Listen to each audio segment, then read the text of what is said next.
Yes, indeed. We are back aboard on another edition of College Basketball Coast to Coast. A little midweek conversation with our bracket guy, the guru, bloggingthebracket.com.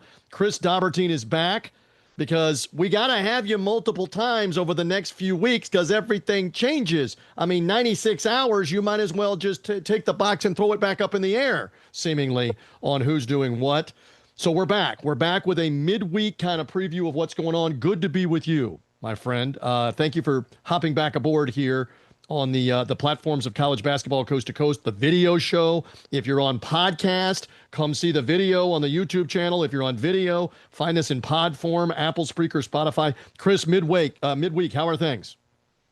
Midweek things are going to be very, very busy tonight, and definitely tonight more so than Wednesday. There's still some good stuff out there on Wednesday. Thursday is very mid-major heavy, but tonight, Yeah. had to get on tonight because there are some really, really important games coming up. No doubt. And again, full disclosure, if you're hearing us obviously on Wednesday, Chris and I don't know like the Michigan Purdue result. We don't know if Miami of Ohio stayed undefeated and on down the list. So as Tuesday becomes Wednesday, just understand we're kind of in the midweek preview mode. Michigan, while we just have a moment since you and I talked, put it on UCLA. They have this Yeah. Purdue game at Purdue. Then they have Duke on deck. Some have pointed out this is almost like a Final Four week for them. Like you would Yeah. play Purdue in the Final Four and then Duke in the championship game. Just give me an opening thought on that. Yeah, that's very important. I mean, especially when you think about kind of where Purdue is in the bracket. Purdue had kind of slipped back a little bit. But, got to win against Nebraska, move back onto the two line. And right now, Purdue and Illinois are the two teams that are right knocking on the door of getting that fourth number one seed if UConn should happen to falter a little bit. So that's a very important game. And then Michigan Duke could very well be a national championship game preview. It's set for Washington, D.C., which is where the East Regional is going to be this year. Only one of those teams is going to be there. Probably Duke is going to get that slot, with Michigan coming here to Chicago. But no, this is what I like, and this is why I miss having that SEC Big 12 challenge when it existed, having it in this late window, because I think it's very important that teams go back to how it used to be back in the 90s and the early 2000s, where you played if you had a spare date, especially in a league like the ACC, with the time had non-numbered teams, you would play on that weekend. You would play somebody else in a similar situation, play like a Big East team or whatever, and you get that late test against a non-conference opponent who's not dealing with the same kind of officiating that you're going to deal with on a night in, night out basis in your conference. And I think that really prepares you well for the big tournament and the big dance, as we go along, because you're getting used to dipping your toe back into the national pool, which is what we really want to do as we head into March. Agreed. And we saw it with Ohio State and Virginia playing last weekend. You mentioned now here another ACC Big Ten matchup with Michigan and Duke on the weekend. Hey, speaking of Ohio State, they did not win that game since last we talked to you with Virginia. And correct me if I'm wrong, the whole idea is where are the wins? And Ohio State, you look at quad one, what is it, 0-7 right now in quad one. So they have Wisconsin at home. 0-8. 0-8. They have Wisconsin at home on Tuesday night. How large is this game? With the understanding they already know, if they're listening to us Wednesday, Ohio State blew it again, or maybe Ohio State got a large win against Wisconsin, but how large is it in the preview mode? It's huge, and I kind of want to talk about this in the sense of, I moved Miami up this week. Miami was one of the last teams in, if you remember correctly, on Friday. They're all the way up to an 8th seed now, simply because of the way the schedule has worked. And, and it's going to be a similar situation, I think, for Ohio State, because for the longest time, Miami was still in the top 40, 35th, 36th in the net. They had really good looking metrics, both result based and forward based looking metrics. But their best wins were Wake Forest, Syracuse, Notre Dame, and Ole Miss, all on the road. And none of those teams, are tournament teams. In 1 week, they managed to beat North Carolina at home, and then they managed to steal a win at NC State. Yep. And that right there, that boosted them to 4-3 in quad one games, 4-1 in quad two games. They're pretty clearly, safe at this point. And it's probably going to be a similar thing for Ohio State, even though they don't have any quad one wins.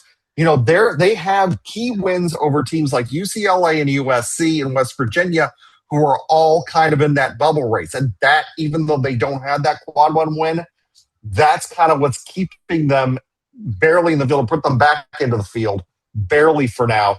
But yeah, they're going to have to take advantage of that schedule because they're going to have, like you said, Wisconsin on Tuesday, Michigan State on Sunday. Hello. Iowa, Purdue, Indiana. They have a Penn State game they can't drop. I mean, they're going to have chances to get back in there, but they actually have to win those games to not get past. Understood. Again, so we'll keep an eye on that one in terms of games that we are watching with teams that are out at the moment. What about Miami of Ohio here?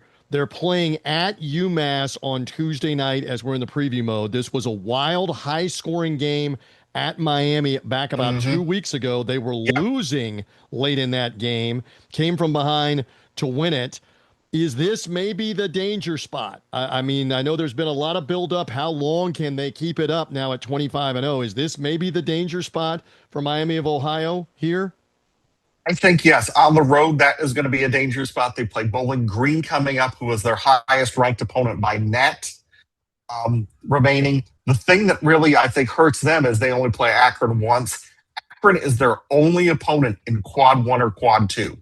And they played them to open the MAC season.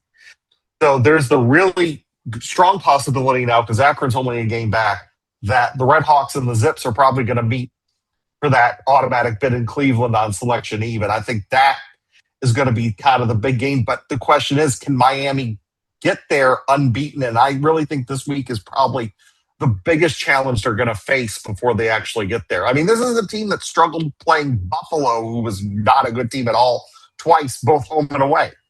All right, so stay tuned. Again, you may already know Miami handled their business. You may already know Frank Martin, who was in the Final Four with South Carolina, as you know, Chris. Maybe they pulled the upset, and they're the answer to the trivia question. Who got Miami of Ohio after the greatest start in the history of the MAC?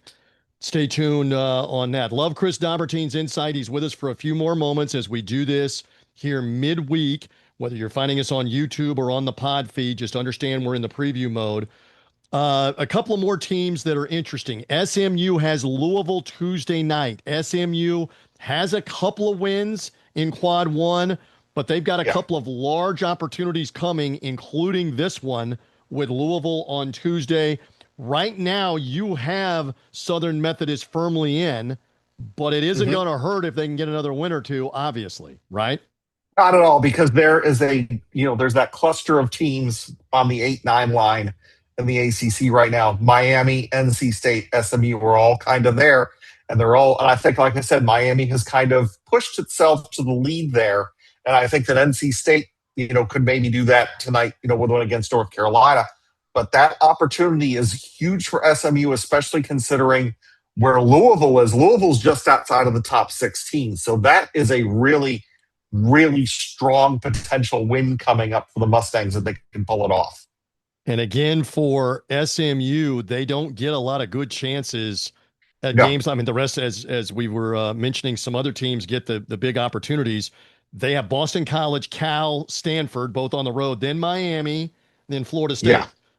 That's the end of the regular season. But they've had chances against the likes of North Carolina or Virginia or Clemson or Duke, and it has not happened for SMU by and large. Well, they did get the win over North Carolina, but by and large, they have not taken advantage of these opportunities. Let's see if they can with Louisville. All right, interesting for the Atlantic 10 and the Mountain West, two mid-majors. Go over a couple of teams Tuesday and Wednesday that really need to start to do damage and get a win or two. Grand Canyon is probably one of those, right?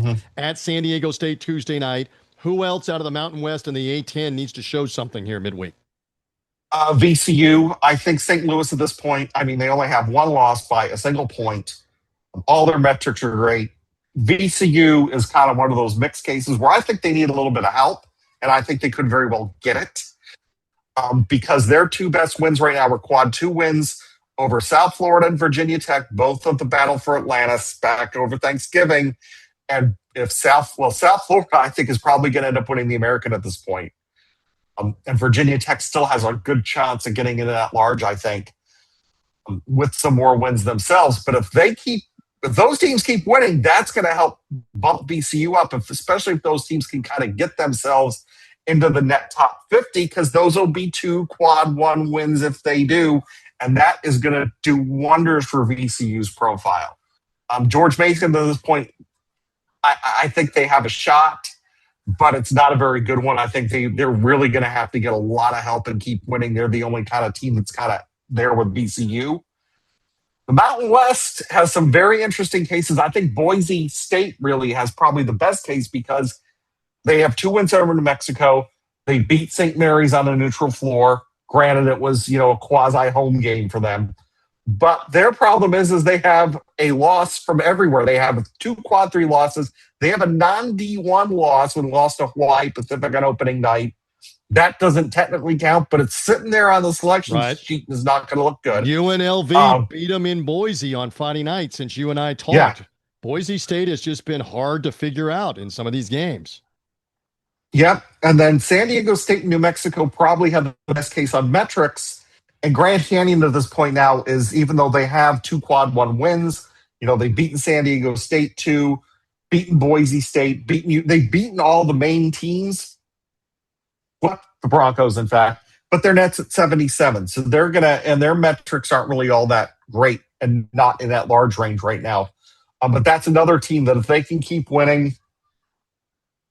Yeah, we'll see. We'll see if they can. Again, Grand Canyon at San Diego State Tuesday night, Boise State at Utah State, who comes off of clobbering my Memphis Tigers. Utah State firmly in, but Boise could go a long way towards helping themselves if they find a way to win in Ogden, Utah.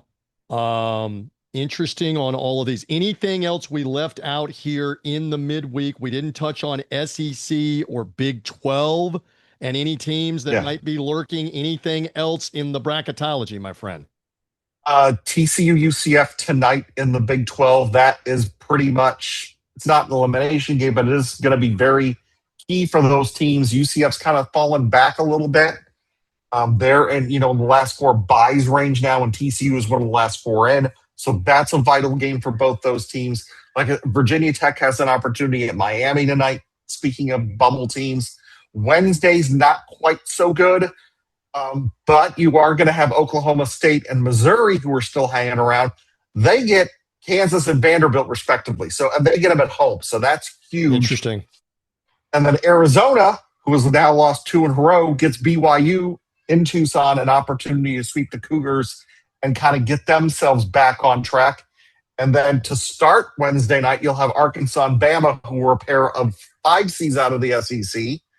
Arkansas is the top 5 seed. Alabama is second, then Tennessee third. But, that'll change after they meet up, and Tennessee's in action at the same time against Oklahoma.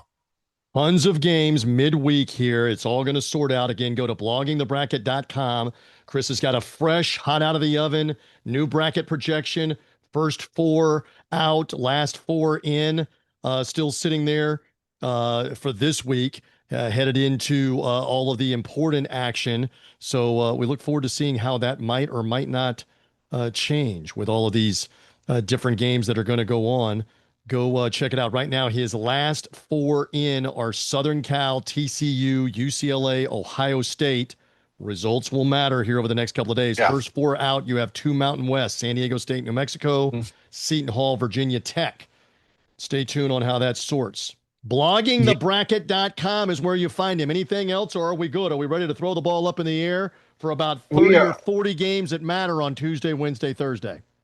Yeah, we are. And then keep in mind that Saturday is going to be the selection committee sneak preview special that they've done every year now for the past almost a decade now, really. It's been that long. That's coming up, and that's going to really give me a really good idea kind of what they're looking for this year in terms of metrics and victories and all that, if we can extrapolate it down. Right now, midweek, your 1s and your 2s. Go through it again, your 1s and your 2s. Right now, midweek. Number 1s are in order: Michigan, Duke, Arizona, and then UConn. And then your 2 seeds, you got 2 Big Ten teams in Illinois and Purdue. And then Iowa State jumped Houston with the win last night, but they're both still on seed line 2, with Nebraska knocking on the door. Interesting. Florida Gators lurking too if they keep winning to maybe be on the 2 line. Stay tuned. They have South Carolina, who they should clobber midweek. Florida looming with a game with Arkansas too. That'll be interesting. Yeah, it's always next week. It's always interesting to have. It's always interesting to have Chris Dobbertean here breaking it down. Let's do this again, if not later in the week, maybe on a weekend, because it all this is college basketball. It all changes in the next 4 days. Yep. Chris, great stuff midweek. Thank you. We appreciate you being with us once again here on the pod. Thank you, my friend. Thanks for having me again, TJ. There is the Chris Dobbertean. I'm merely TJ Rives. Again, if you're on the YouTube feed, find us on podcast, Apple, Spreaker, Spotify, Tunein, streaming channel, College Basketball Coast to Coast as well. If you're only hearing us, come find the video on YouTube. For Chris Dobbertean, I'm merely TJ Rives. Thank you. Enjoy the games. We appreciate you being with us.